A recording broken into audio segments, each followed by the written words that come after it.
আজকে আপনাদের খুব সুন্দর করে বাজিকার অ্যাডাল্ট পাখি চেনার 2-3টা সিস্টেম শিখিয়ে দেবো। এই 2-3টা শিখতে পারলে আমার মনে হয় আর চেনার কোনো প্রয়োজন পড়বে না অন্য কোনো সিস্টেম। এখানে আমার নীল পাখিটা দেখছেন, এই পাখিটা অ্যাডাল্ট। এর মাথা বরাবর আপনারা একটু খেয়াল করবেন, পাখি যেহেতু নড়ছে মাথা বরাবর আমি প্রথম দিকে একটু এনেছিলাম। ওর মাথার দিকে তাকিয়ে দেখুন, মাথার সামনের অংশটা সাদা, খেয়াল করেছেন? কোনো ডোরা কাটা নেই, মাথার সামনের অংশটা সাদা। বাট এইখানে আমার বাচ্চা পাখি আছে, নীল রঙের বাচ্চা পাখিটার দিকে খেয়াল করবেন।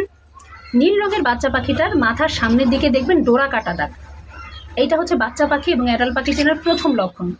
মাথার সামনের দিকে ডোরা কাটা দাগ থাকবে, আর যেটা অ্যাডাল্ট সেটার সামনের দিকে একদম ক্লিন থাকবে, কোনো ডোরা কাটা থাকবে না। এবার নাকের অংশটা বেগুনি রং, খেয়াল করেছেন? আর যখন এই পাখিটা একটু অ্যাডাল্ট হয়ে যাবে, তখন এই যে দেখেন গাঢ় নীল রং। এই পাখির ঠোঁটটা দেখেছেন?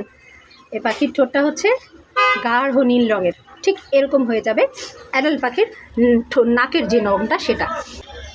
এখানে দেখবেন আকাশে যে পাখিটা রয়েছে সেই পাখিটার এই যে চোখের নিচে যে একটু নীলচে অংশ আছে, এই চোখের নিচে নীলচে অংশটা কিন্তু একটু স্ক্যাটার্ড, মানে হচ্ছে অল্প হালকা চোখের নিচে নীলচে অংশটা। বাট আমার যে অ্যাডাল্ট পাখিটা আছে এখানে, ওর চোখের নিচে অংশটা দেখেন একটু গাঢ়, রংটা অনেকটাই গাঢ় রং। তো এটা হচ্ছে আরেকটা লক্ষণ, অ্যাডাল্ট পাখিটার চোখের নিচের ওই যে ছোট্ট নীল রংটা এটা হচ্ছে গাঢ় হয়, আর বাচ্চা পাখির চোখের নিচে ছোট্ট নীল রংটা একটু হালকা হবে এবং স্ক্যাটার্ড হবে। এটাও কিন্তু আপনার বাচ্চা পাখি এবং অ্যাডাল্ট পাখি চেনার আরেকটি উপায়। ভালো লাগলে লাইক কমেন্ট শেয়ার করবেন, বিলাবিড বার্ডসের সাথেই থাকবেন। আল্লাহ হাফিজ।